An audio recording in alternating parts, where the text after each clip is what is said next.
Danmark. Han har været helmand. Han har bekæmpet Taliban. Han er blevet skudt på. Og nu har vi ham i vores studie. Og hvad vil jeg sige? Godmorgen.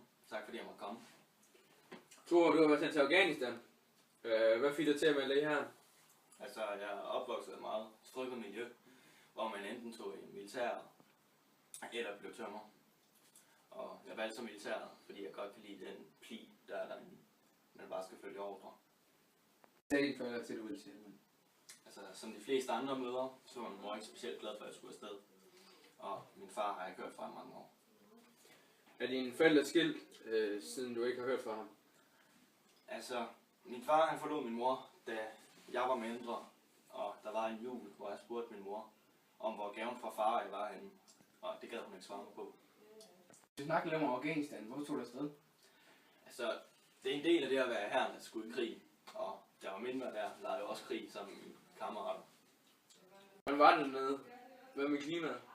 Altså, efter ankomsten, så får man en uges tid til at vende sig til klimaet. Også tidsforskel, men det vender man så hurtigt til. På patrulje i Piranhaerne, der blev det op til 58 grader inde i Piranhaerne. Og hvis man ikke husker at drikke der, så dehydrerede man ret hurtigt. Altså, i min deling blev vi meget tætte, og det var venskaberne, som holdt os kørende. Hvad med humoren?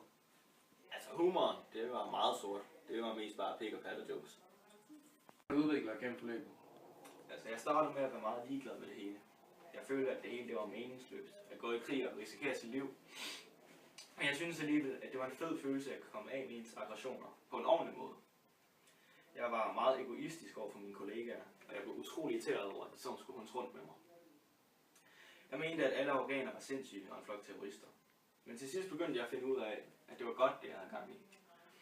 Jeg kæmpede med stolthed og var glad for det, jeg gjorde. Og jeg var glad for at hjælpe afghanerne.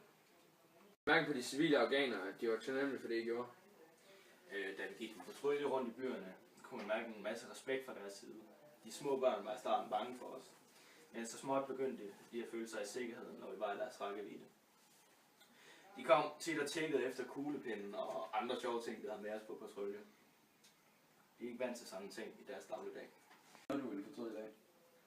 Ja, altså i midten af udsendelsesperioden, der blev vi beskudt. Og som refleks der tog jeg min granat og trak splitten ud. Og jeg kastede den efter målet. Da støvskyen havde lagt sig, så gennemsøgte vi huset. Inde i huset der fandt vi det, der engang havde været et lille barn. Jeg fik med det samme et andet syn på afghanerne. Alle var måske ikke terrorister. Og tanken om det, der engang havde været et barn, blev ved med at terrorisere mit hoved. Det kan man da høre som en tragisk episode. Jeg er en psykolog om den episode. Ja, men det gav mig ikke den rensning, som jeg havde brug for. I dag lever jeg med en meget formindsket traume, men jeg kan stadigvæk være aktiv soldat. Foretag dig nu. Så jeg vil selvfølgelig gerne fortsætte i militærbranchen. Her har jeg mulighed for at hjælpe folk i nød. Og min plan er også at tage tilbage til Afghanistan om nogle måneder. Mange tak, fordi du vil medvirke i dag. Det har været en fornøjelse. Det var så lidt.